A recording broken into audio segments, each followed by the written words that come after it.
All right, everybody, we can go ahead and get started. Good morning, good evening from wherever you're calling. My name is Alexander Sado, co-founder of Alliance4ai, and I'm excited to welcome you to this event today where we'll be talking about resumes and getting into the hottest tech jobs on the market. I would like to introduce my co-hosts here, Betty and David. Matter of fact, please introduce yourself. Tell us where you're coming from, calling from, and what you're excited about today. Betty, you can go first. Okay, good evening, people. My name is Betty Wairegi. I work with Alex from Kenya, Nairobi. We are a wonderful team, and Alex is our leader.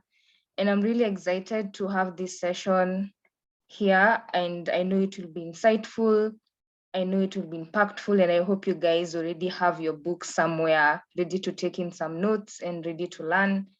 Yes, thank you so much, Alex. Thank you very much, Betty. David, are you here with us? Hello, everyone. This is David Nene, joining from Kenya, and I'm part of the Alliance4ai team. And I'm really happy to have you here. I'll also be learning some points from our guests. So I hope it will be a good event for you all, and feel welcome. Thank you.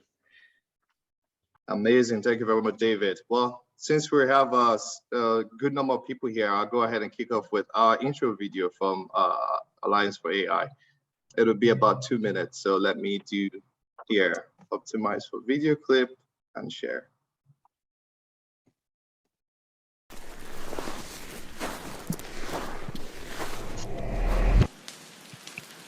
Close your eyes. Open them. What do you see? Do you see despair, or do you see beauty and hope? What do I see? I see the future. I see almost 1 billion young people, and I see them playing a huge part in the next technological revolution, the 4th industrial revolution. 4, 3, 2, 1. Liftoff. This year alone, SpaceX will make more rocket engines than the rest of U.S. production combined. Now let's talk about iOS. Yes, it's iOS 13. The world's most powerful mobile operating system. Self-driving car technology that sounded like science fiction just a couple of years ago is now a reality. Imagine Africans being masters of industry. Do you see it too? You probably don't. Honestly, we still have basic problems to solve. Now, many African countries are regularly troubled with moderate to severe power outages. I think Africa's infrastructure deficit is approximately $90 billion every year for the next decade. Africa needs infrastructure. But what if we decide to see technology, artificial intelligence specifically, as a way to solve basic problems more efficiently? Look at my good friend Charles. He's always been passionate about tackling birth asphyxia. He built Ubenwa, an AI mobile app that helps to diagnose birth asphyxia in 10 seconds. Or Rita and Paris, who grew up around smallholder farms that struggle to get loans from banks. They built Farm Drive in Kenya to help smallholder farmers obtain great credit scores, all from a mobile application. Or Desmond, who just wants to feed the world from Africa. His complete farmer app uses AI to detect pests and diseases early and even allow anyone to invest and manage their own farm from a laptop. How about these solutions to our basic problems, huh? Are you seeing what I'm seeing yet? There's now or never, Africa. We invariably missed out on the first 3 industrial revolutions. We can't gamble with the 4th one. We shouldn't.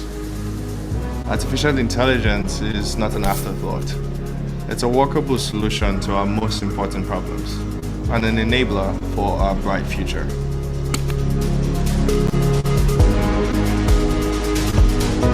Close your eyes again. I hope you see it now.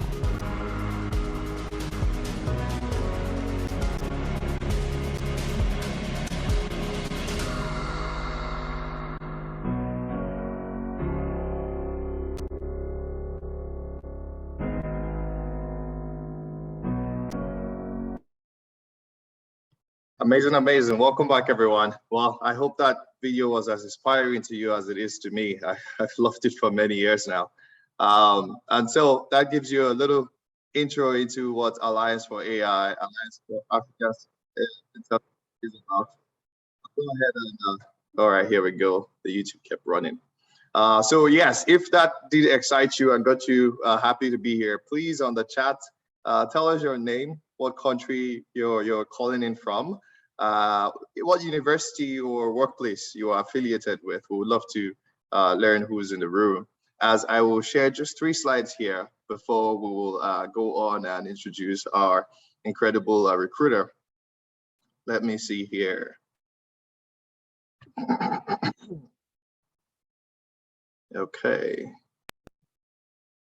So here's a neat slide for you guys. I'll go over it in about 3 minutes. So really, as you must have caught from that video, Black and indigenous people changing the world. We are a global company that is really looking at, you know, Black and indigenous people around the world and how we can change the world with technology.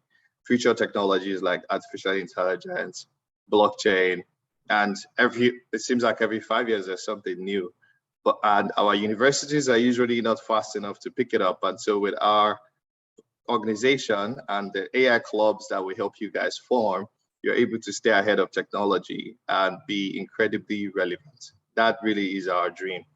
There was a quote here where we said, what if every year we can discover more than 10 Einsteins in places where, you know, they are taught to not believe that they are nothing, and we'll make some alterations to their education so that their gifts can improve the lives for thousands, right? That's what we really want to see in the future. And so some early signs of our progress, we have a number of students who've been through our program over the year. We say we're refining diamonds from the rough, you know, Africa's future makers. That's what we want to do. There are about 4 people, in fact 5 people here. Here's John and Moses. They are brothers from Nigeria. They used to share one laptop when they started things, and then they built an image AI product, which our recruiter from Microsoft, I dare say, it was better than the Microsoft AI tool at the time for image recognition, facial recognition.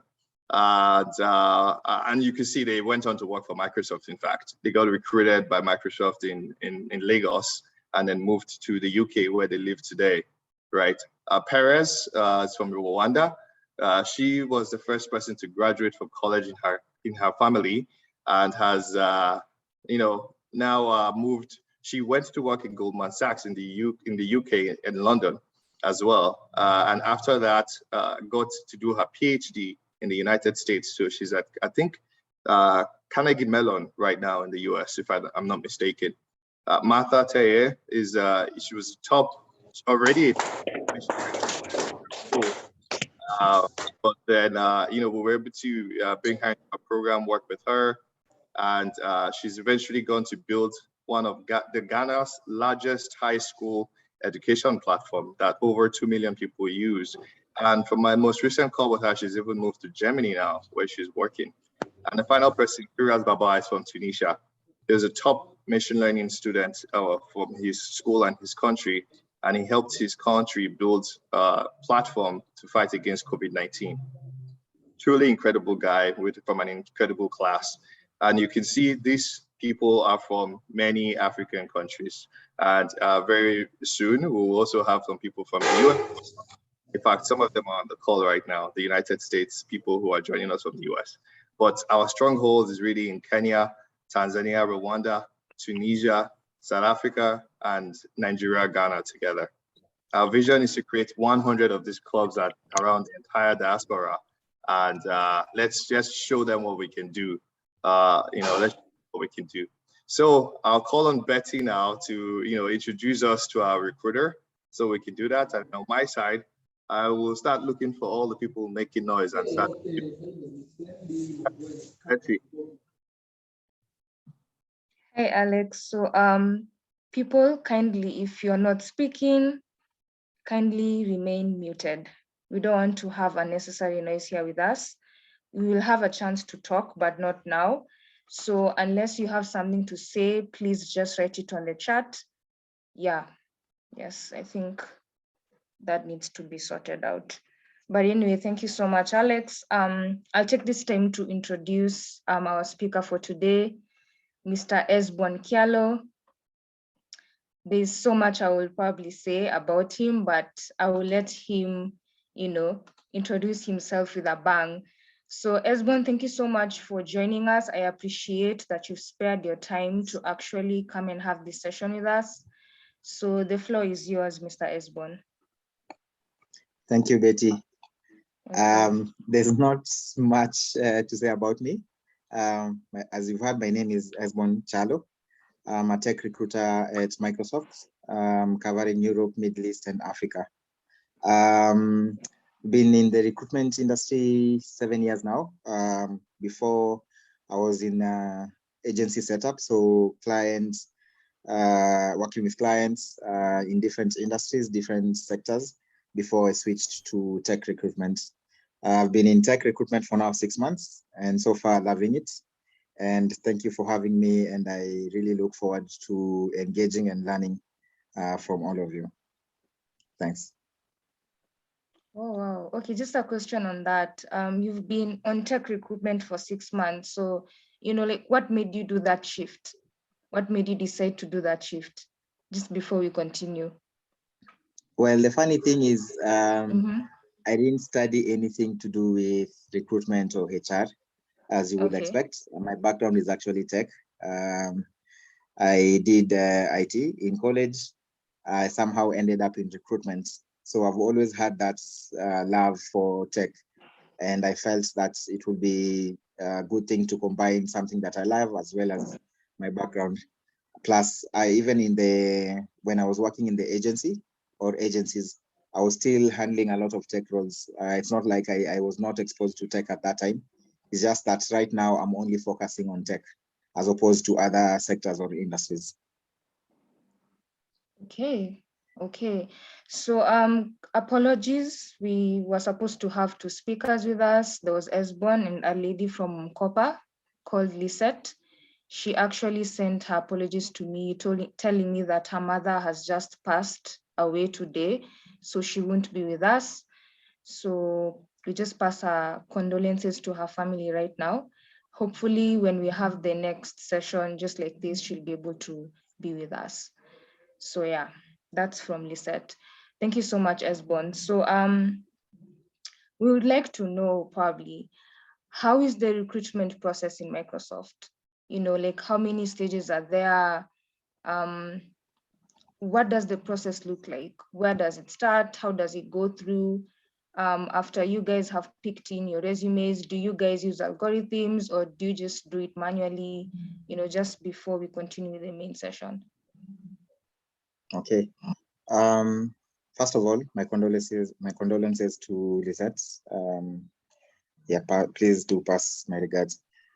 To the question about the interview process, well, it differs because we at Microsoft, you don't have one specific profile that you stick to.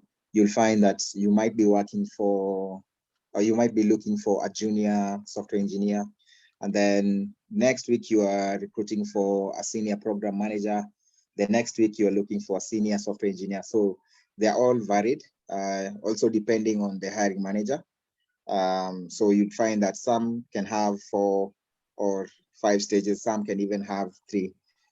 What they do share is, for example, the junior software developers, there's a test that they have to take, there's a coding exercise that they have to do, and all the coding exercises are specific to the nature of the work that will be done. So you'll find that if you are recruiting for a junior software engineer, we'll put out the adverts, people apply. When you apply, automatically your application is transferred to an ATS, applicant tracking system. That's where recruiters are able to access it, as well as the hiring manager. From there, if you do pass, a recruiter will go through the CV. And even before getting to that level of going through the CV, there's an automated filter. If you don't meet minimum qualifications, automatically you get a rejection email. And then the ones who meet the minimum criteria, the recruiter goes through the profiles or the CVs and they move them to the next step. The next step is where the coding exercise is sent, and it is a timed exercise. You're given timeline. You might take, let's say, 7 days to complete the exercise. But once you start the exercise, you have to finish it. You cannot start and pause.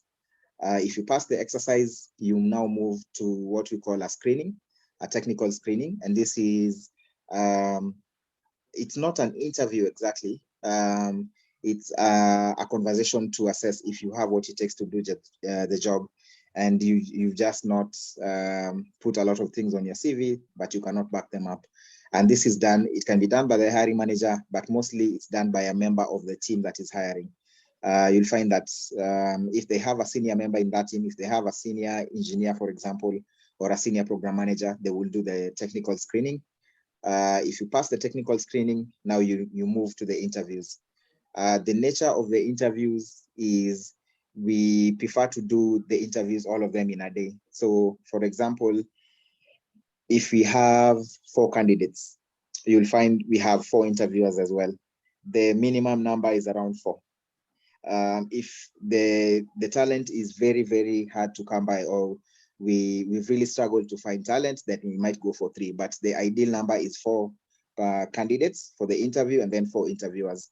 So they do, we schedule them in a day. So for example, you'll find that candidate A will interview interviewer A will interview candidate A in the morning, and then candidate A will be interviewed by B, C, D, and so on. So you'll find in a day they've done 4 interviews back to back to back to back.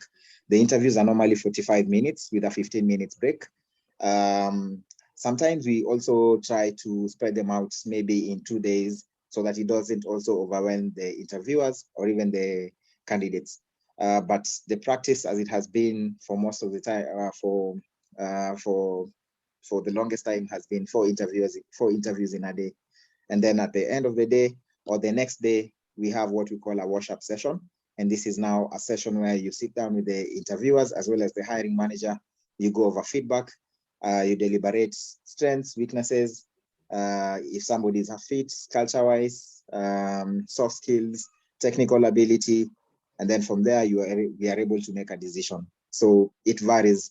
You'll find that sometimes for senior roles, after they go through the interviews, the 4 interviews, there's a last interview with somebody who's at a senior level for culture fit, to assess fit for the organization. Sometimes that can also be done for senior level roles, for example, a senior program manager or a product manager or even a senior software engineer, dependent on the hiring manager. But for the most part, after the interviews are done, the decision is made and we move with a candidate that we've chosen.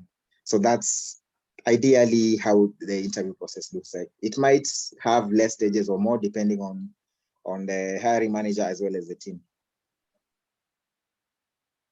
Okay, wow. It seems like it's really long, but anyway, thank you. So is it the same as what about for interns? Is it the same thing? It's gonna be different for them, for the interns? Well, for the interns, I think the most they'll probably do is the technical assessment and then the screening call, most probably with a recruiter or another engineer or software developer in the team. And then that's it.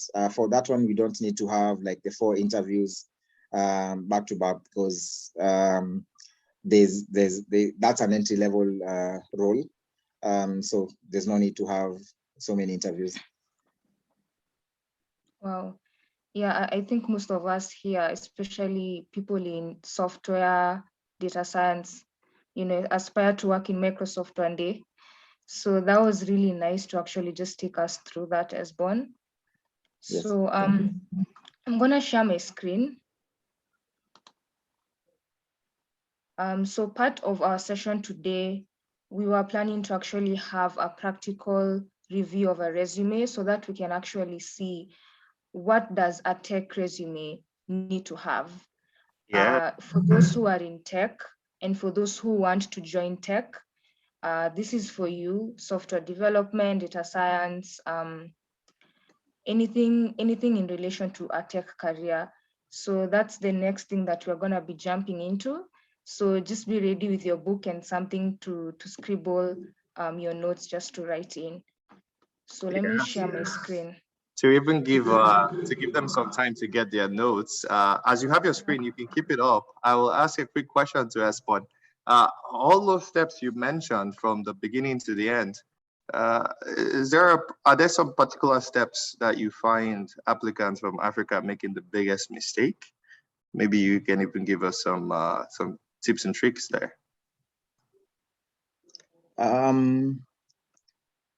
I'd say the interviews is where, and this is not just Africa, we see this across board, even in other regions. The interviews, and that's what we've been trying to do. The interviews, having 4 interviews in a day sometimes can overwhelm the candidates. Especially, for example, in a country like Kenya, the standard practice in the industry is you get 1 interview or 2 interviews in a week, and then you apply to Microsoft and you're hit with 4 interviews in a day. Sometimes that can throw you off if you're not used to that, or if you don't have adequate time to prepare. The good thing is we try to give adequate notice. So you'll rarely find that we schedule the interviews. For example, if you've applied for a role, you've passed the technical screening this week, it will hardly happen that you're scheduled for the interviews next week.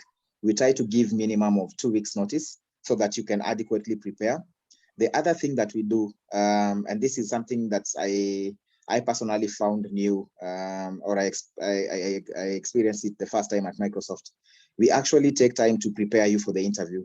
We will tell you, focus on these areas, go read up on this, use these tools to test your code, to practice your coding skills. If the interviewer is speaking this sort of way, this is what they mean. If you feel like you're not understanding a question, ask a follow-up question or ask the interviewer to clarify. We actually have a slide that we send to candidates for them to understand how Microsoft interviews and what the interviewers will be looking for. Because we do understand having 4 interviews in a day can be overwhelming, but at the same time, we try to equip them as much as possible. And the other thing that we also try to do is we will not shove interviews down your throats, so to say.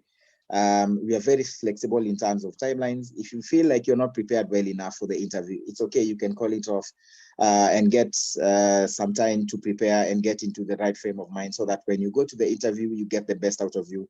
We are not interviewing you to fail you. We actually want to screen in as opposed to screen out.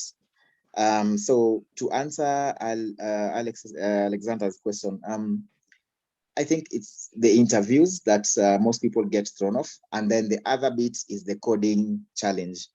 And I will emphasize this, if you want to get into the tech industry, you have to practice and practice and practice. There's a lot of information and there's a lot of tools that you can use. Even if you're not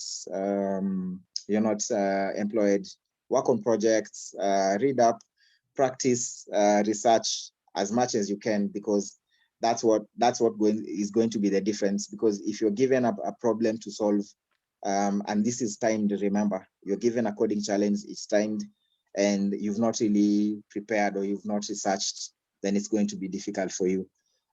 So those are the 2 areas I would say we see a lot of candidates either getting it wrong or just making mistakes. Oh, last thing, it doesn't matter how many times you fail in an interview. If you interview for a particular role at Microsoft and you fail the interview or you don't get to the next level, we don't put a limit or we don't put a cap to how many roles you can apply or you can take part in. Apply for as many as you can. We believe in second chances. Even if you get to the final stages, you fail, go back. We will give you conclusive feedback. Go back, prepare, research, look at what you did wrong, and then come back when you're ready. Okay. So questions, if you still have questions, just put them on the chat. David and Alex will be ready to actually jot them out. Thank you so much, Esbon, for that insight. So yeah, any more questions even regarding the interview process, anything that's not clear, even as we go on, just write them on the chat and we will be ready to actually pin them. So let's continue.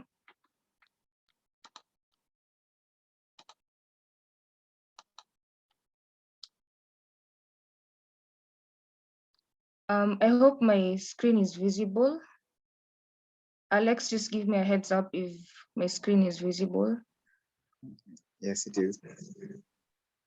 Mr. Esbon, you can see my screen? Yes, I can. Okay, so in this session right now, this is just a sample resume that I had sent to Esbon to take a look at. And through this, he's gonna be guiding us the good and the bad about tech CV writing. So definitely I removed the person's contacts just for some data privacy. So Mr. Esbon, I think you can take us through this. After you read it through, what insights did you get? What can you share with us based on this resume? Just before I ask any questions. Okay. So first I'll start with the good. It was well put together. It's very clear. It doesn't have, I've seen CVs that go even to 17 pages because you've attached your certificates and everything from secondary school, all the certificates all the way to campus. So that's unnecessary. So that's a good thing. It's very short to the point. It doesn't have a lot of clutter. So that's one good thing. In terms of what I felt could be done better or could have been changed to make the CV better, just go to the beginning.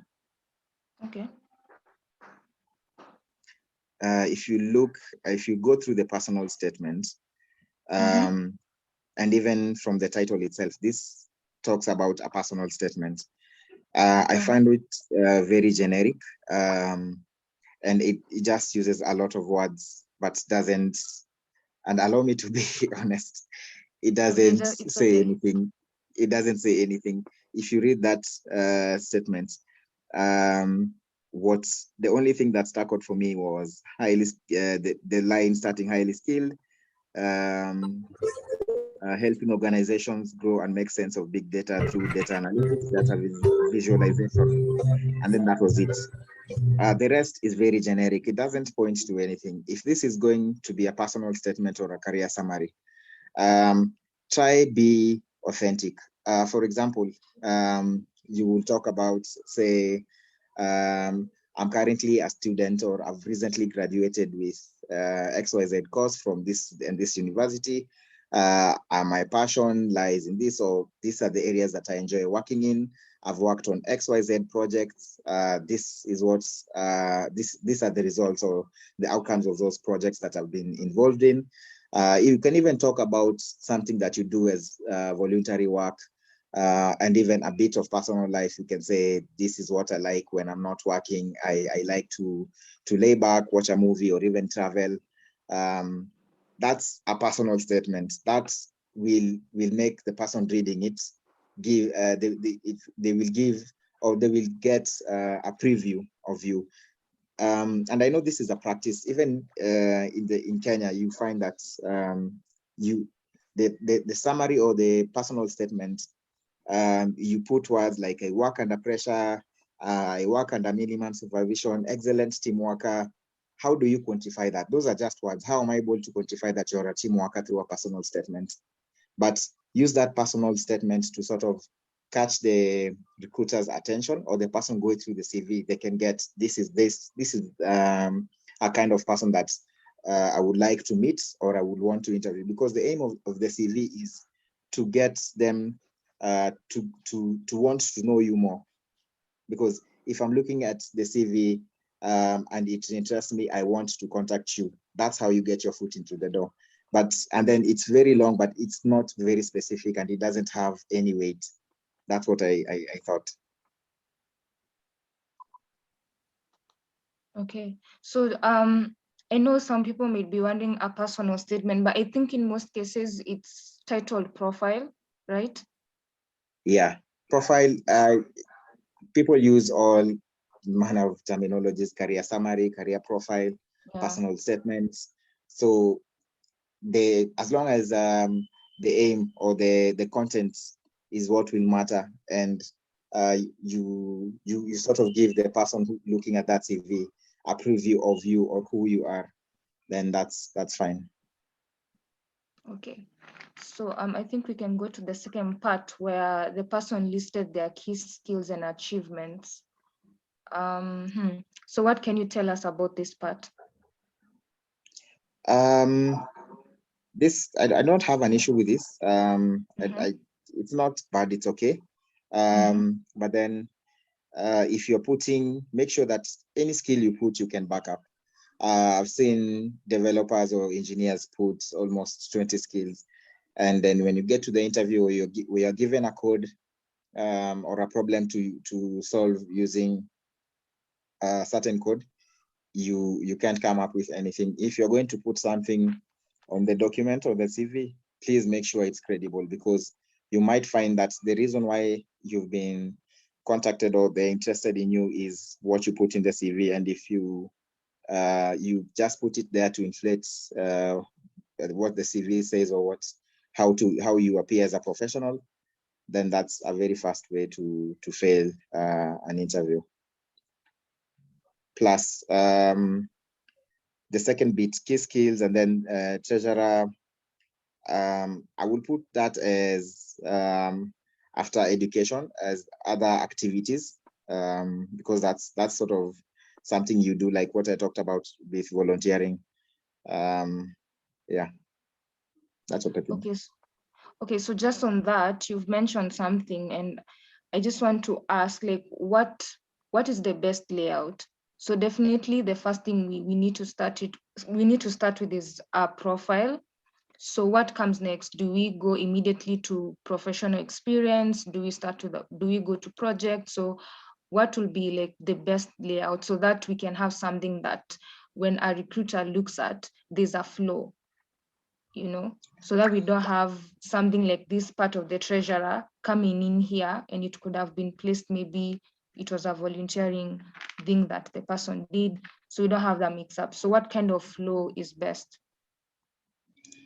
So you find that for somebody experienced, for example, if I was going to be putting together my CV for a job, don't tell Microsoft I said that. If I was going to be doing a CV for a job, I would start with personal statement, then work experience, because that is what is most relevant to the job. And I have experience to back me up.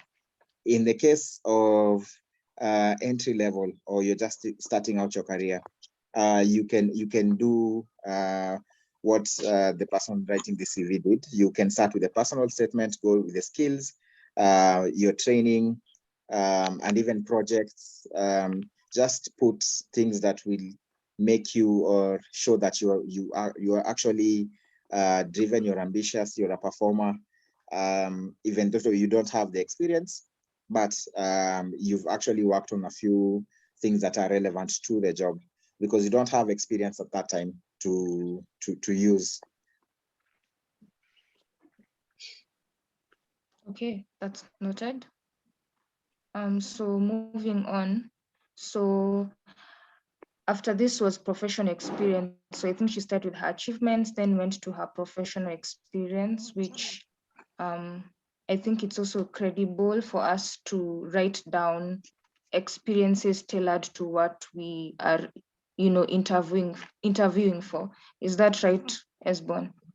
Yes, and then please just go back up a little bit, where there's key skills and achievements. Okay. So what you'll notice, the header says key skills and achievements. I've gone up. It's only skills. I think my screen has frozen, but it's okay. Yeah, it's only skills. And then the bit about the second paragraph, the treasurer Nigeria, those are not achievements. So this should only be key skills. because achievements, one thing with achievements, it's good to quantify them. And I don't see. Yes, husband. Sorry. Can you hear me? Yes, yes. I think there was a slight delay, but continue. Okay. Yeah. So when you look at that paragraph, it doesn't contain any achievements. So that should just be key skills, and then I would move professional development and training, because that is part of education. I would move that to after the education, the bit where you have the degrees, and then additional professional development and training. So it will be personal statement, key skills, and then professional experience. And then remove key skills, just retain key skills and remove achievements, because there are no achievements mentioned in that paragraph.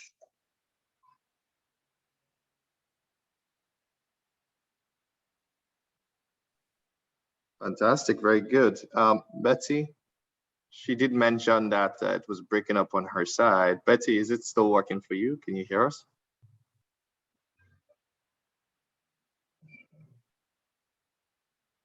Yeah, I've only actually had the last bit he said, but it's okay. Yeah, in case I just have any issues, I will notify you. So okay, so as we continue, she listed the places she worked in. So one thing that you notice with this CV, she has like 4 roles that she is currently doing at the same time. If I was a recruiter and I was looking through this, I would be a bit confused, because I'm not sure which is which. So it's also good if you're going to list anything that you're doing part-time or you're doing as consulting. On the title, if let's say Nightingale Networking Systems, and you consult for them, after the title of what you're doing, just put in brackets, consulting or consultation, or volunteering or part-time, so that it's clear. Because some recruiters will look at a CV, for example, here, I've seen in 2020, to date, she has 3 or 4 current positions, and it's not clear which is which, because there might be slightly different, and they don't know which to consider for the job that you've applied for. So it's good to be very clear, so that there's no chance of either not understanding things or them not being clear on the recruiter's end. The other thing that I will advise, if you are listing down your experiences, your work experience, you start with the most recent. You find people start with the first one. You've been working, let's say, for 5 years, and your first job was a cashier at a restaurant, and you're currently a developer. The first title that I'm seeing is a cashier at this restaurant. The next is something that is not relevant, and then maybe 3 or 4 work experiences later is when it's starting to become relevant. Always start with the most current work experience, because that is the most relevant. Don't do it the other way around. I've seen people do that, and sometimes, because sometimes you have a lot of applications to go through, and I'm not saying that we do not take time to go through applications, we do, but then you're not going to spend a lot of time on one CV when you have maybe 200-300 applications. You want to go through it, see if it's relevant. So make the work easier for you. It's not even about what I'm looking for. Make it easier for me to spot what is relevant for the job. The other thing, so here she's listed the responsibilities after every work experience. So for example, Nightingale Networking Systems, production supervisor. Just go down where you are, Mercy. Scroll down. Sorry, Betty. Sorry. Scroll down. Nightingale. No, up where there's Nightingale Networking Systems.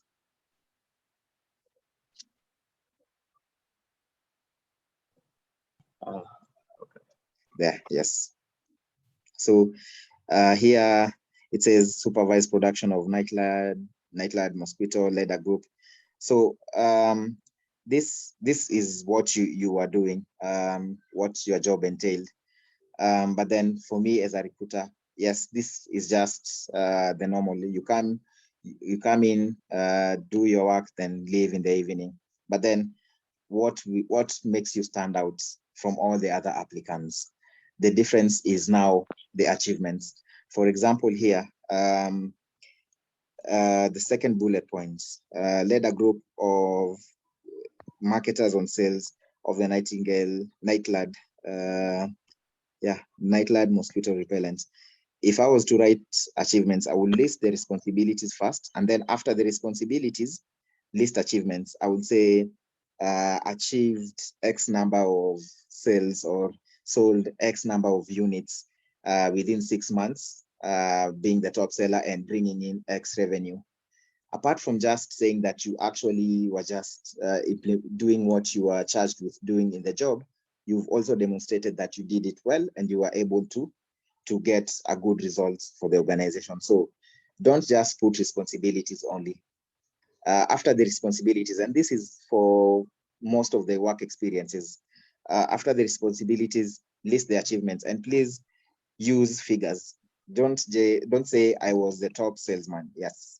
How likely am I to believe that if you quantify it by saying I was the top salesman by selling X number of units in a year, or I brought in this number of revenue in 6 months and was awarded top salesman? The statement with figures or quantifiables is the one that is likely to be believed. Sometimes it's just psychology to attract or to catch the recruiter's attention. Don't just use open-ended statements.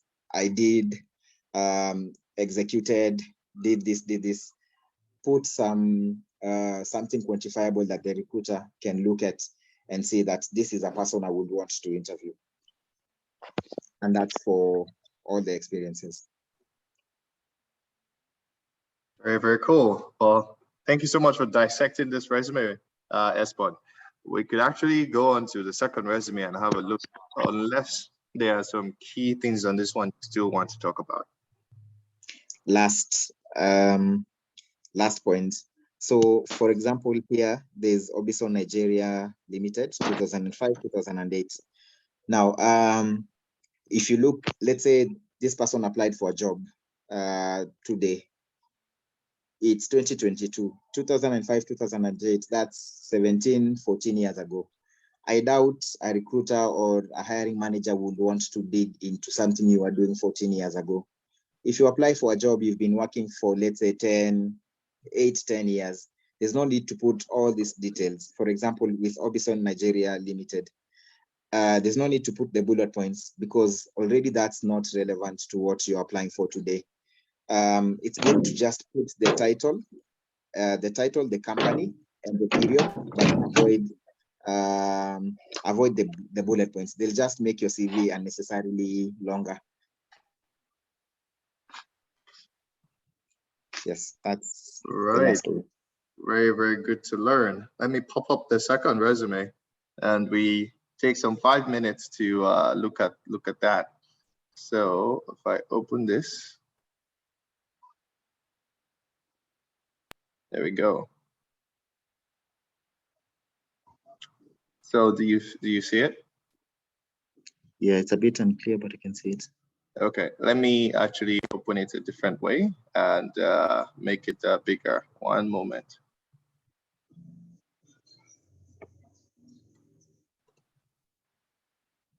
All right.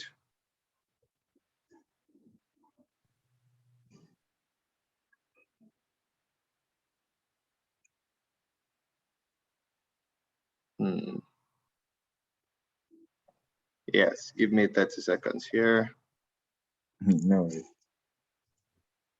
Okay, Mr. Esbon, Alex tries to open up the PDF. I would like to, there's a question that was asking, is it necessary to have a professional photo on your CV? I don't advise it. Just leave the photos on LinkedIn. for plus there are some organizations that that do not allow for photos on your CVs, and this is just to prevent any bias, because sometimes it can be bias, that's unconscious bias, if you look at somebody's photo, and that leads you to make a decision as opposed to looking at their qualifications and ranking candidates or ranking applicants based on merit. Oh, okay, nice. Great point. So here's the next resume, and after this one, we will ask some more questions from the audience. Yeah, how did you take in this second resume? The good and the bad? So I like the first line, tries to at least be authentic as opposed to just using a lot of words and a very long paragraph. But then I will add more to sell myself, because a CV is basically just selling yourself as a professional. I will add a few things in terms of professionalism and what I'm doing. But I like the summary. It's very straight to the point and short. Yeah, starts with experience as well. That's a good thing. I will still add the bit about achievements. And just to clarify, achievements doesn't have to be something big. It doesn't have to be you grew sales by 200%. It can be something as small as just an improvement or a task that you took on and were able to execute and get good results. I'm pretty sure if you look at all the projects or all the work experience you've had, you are able to pick out 2 or 3 instances where you've done, you've worked on something and it has given good results. Use that. Don't, when I mean achievements, I don't mean like grand things that you'll have to really think or look for. Yeah, back to the CV, I will add the achievements as well.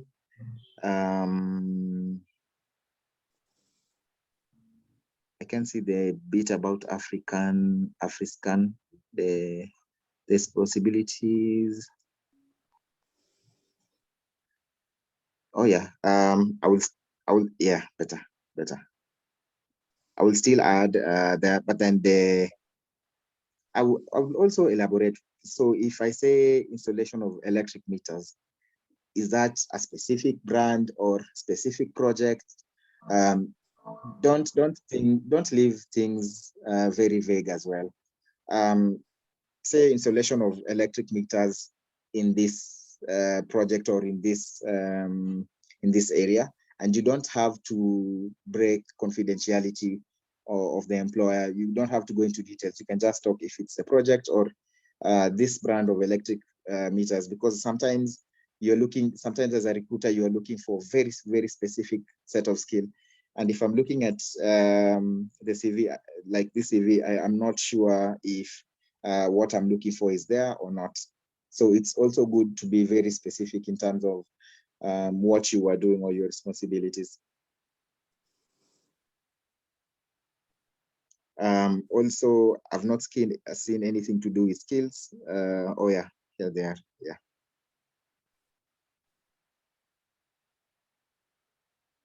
So we'll probably move them upwards after the summary. Oh, okay. So move this upwards after the summary. Okay. Yeah. Oh yeah, helps. So I have actually seen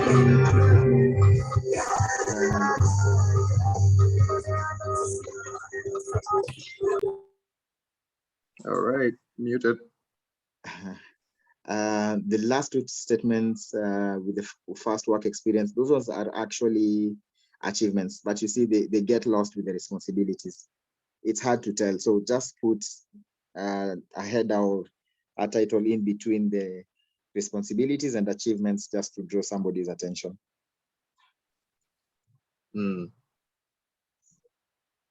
Amazing. Yeah, these are powerful insights. Really appreciate them, especially because I think a greater percentage would be 80% of the people who come through the FutureMakers program at Alliance for AI are in university. So they are like, second, third, or fourth year or doing their master's. Yeah. So they don't have a lot of experience. And so a challenge they've been having is, they apply and then they hear that they don't have enough experience for the role. So I think two things. The first one is, how can they find the roles for new graduates? And then secondly, how can they put their best foot forward, even though, they don't have 3 or 5 years of work experience? So first of all, the market as it is right now, because I've been in that side of the business with agency recruitment, it doesn't favor candidates with no experience unless the hiring manager or the client chooses to hire somebody with no experience.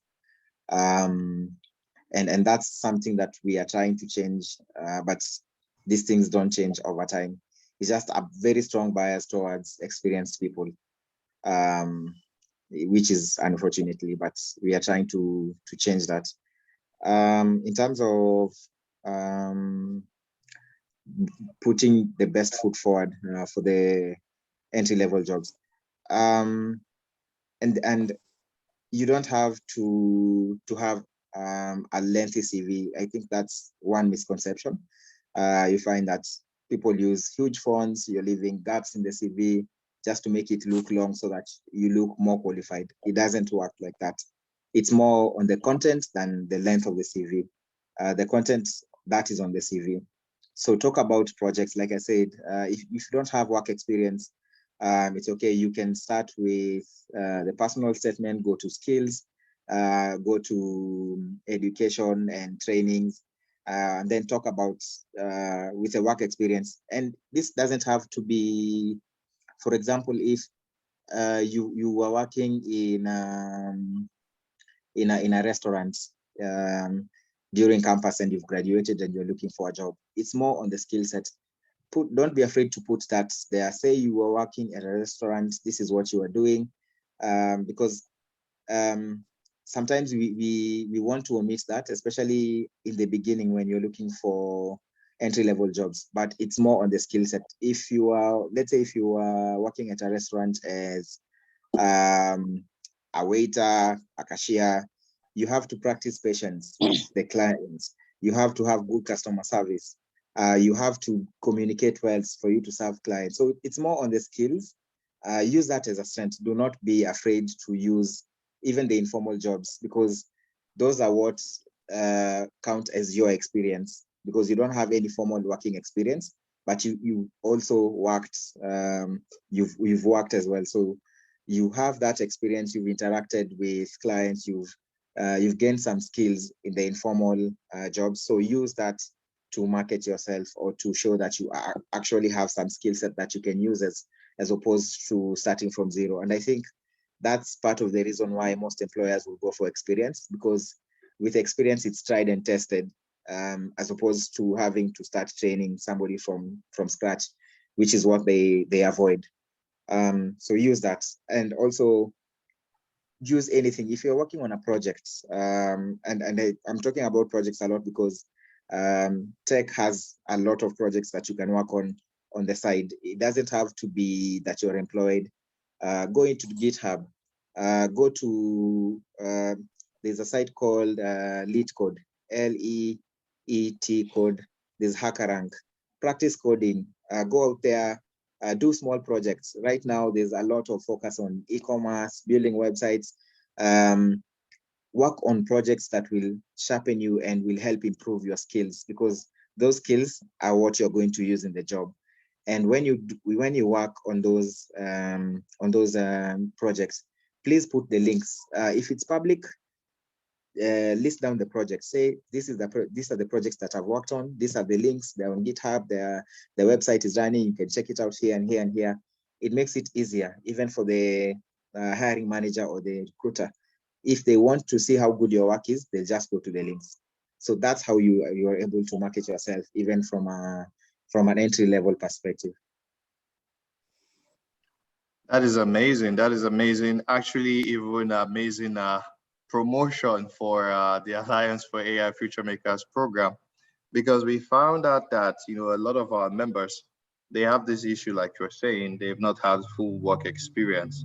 And through the AI Club, we provide some opportunities for them to, I'll share my screen here for one slide, where it talks about how we provide opportunities for them to form teams of 3 to 5 and work on real projects across different industries. We selected finance, agriculture, and healthcare. And this way, they learn to work as a team, they learn to disagree and argue, and learn to collaborate eventually, and position themselves well on hackathon websites. In fact, you mentioned HackerRank, LeetCode. There is Zindi Africa.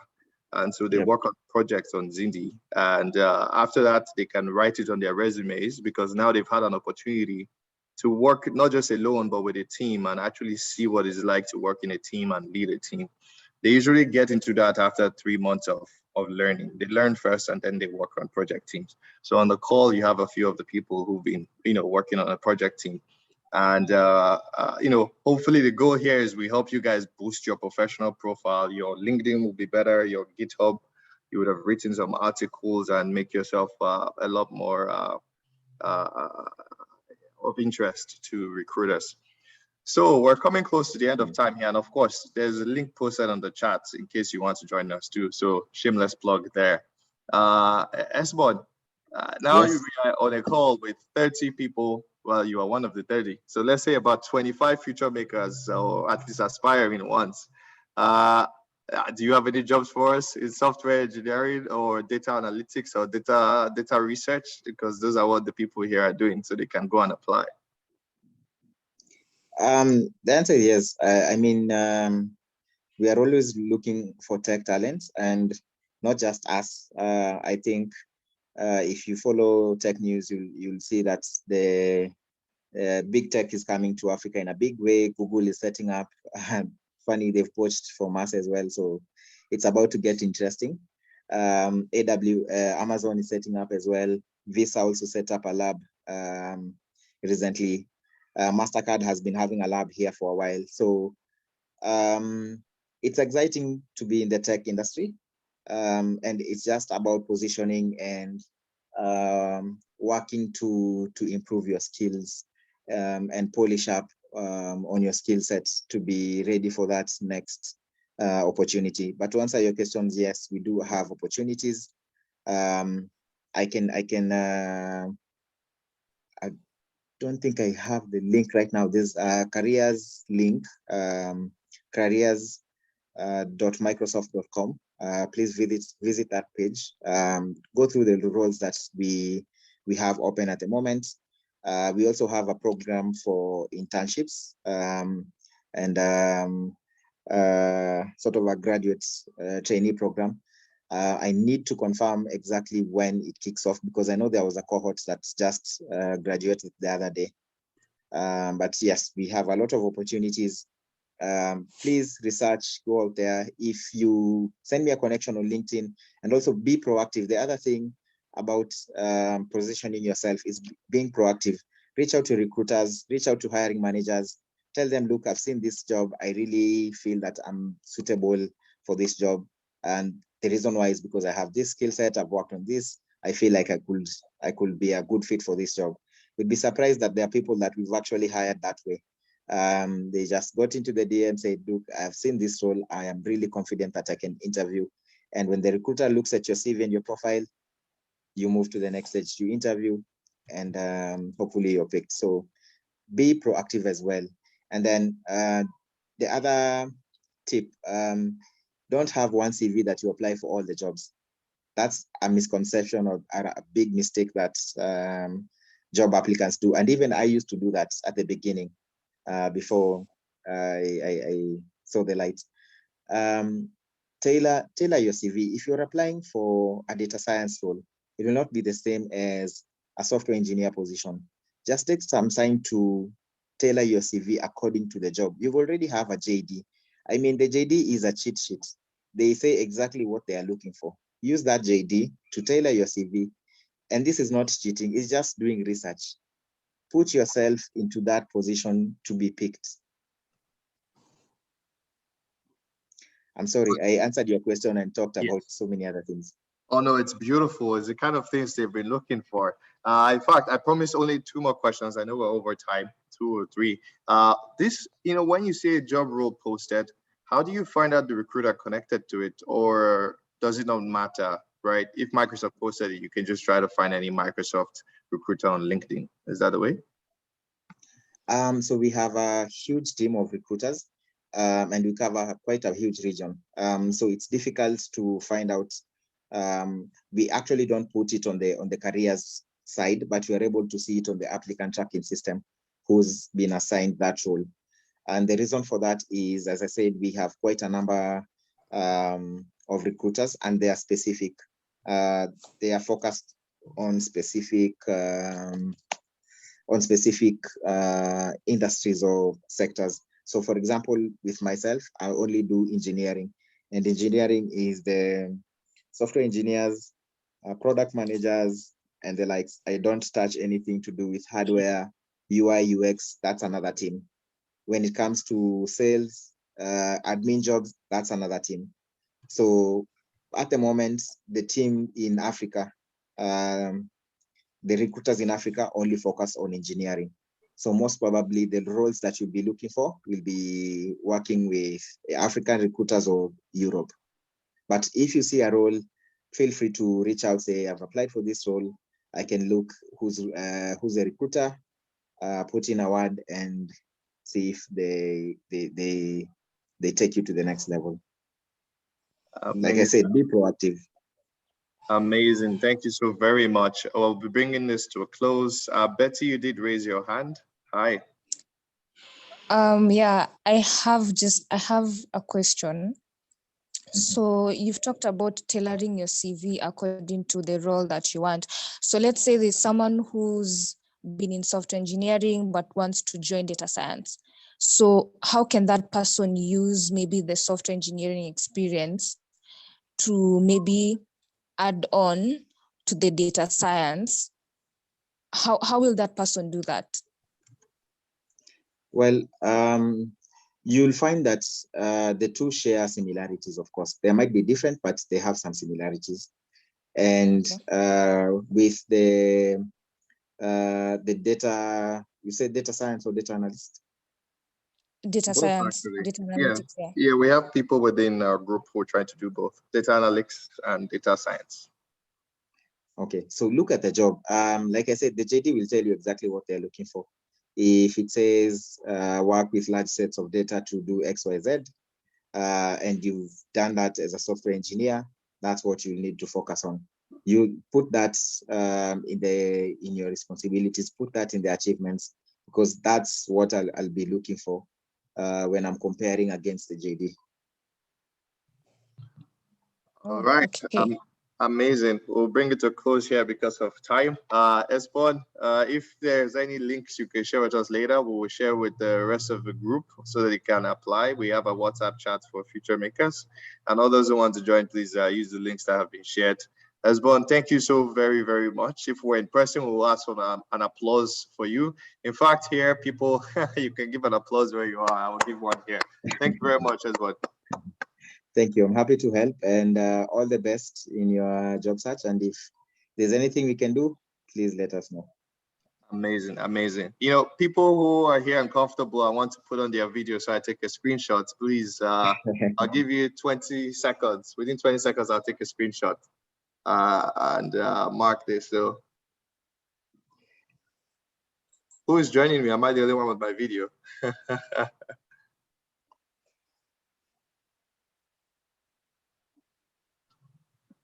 There we go.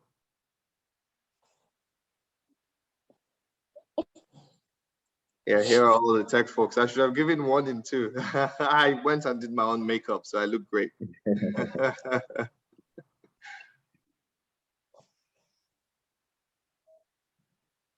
All right, in about 10 seconds, I'll take the shot. So 10, 9, 8, 4, 3, 2, 1. All right. Awesome, awesome, awesome. All right, fantastic session. I hope you all enjoy your evening, morning from wherever you're calling from, and we'll continue to be in touch on Twitter, Instagram, and LinkedIn. You can follow us at Alliance4ai. Just follow us and you get access to the recording and some notes and a follow-up article on all the learnings we had here. Enjoy your day. See you next time. There's a response. Oh, sorry? Yes, Joy. Alex, thanks for the presentation. I've been in and out. As you can see, I'm on the road. I just wanted to find out if we can access the recorded interview. If I would like to go through it later. I don't know if that's possible. I'd really appreciate it. We're gonna share it. Yeah, once you follow us on Twitter, you will get a link to it once we put it up. Okay. Just follow us on Twitter, Alliance4ai. Anywhere, Twitter, Instagram, LinkedIn, the same name. Okay, thank you. All right, everyone. Have a good day. Bye-bye. Enjoy your weekend.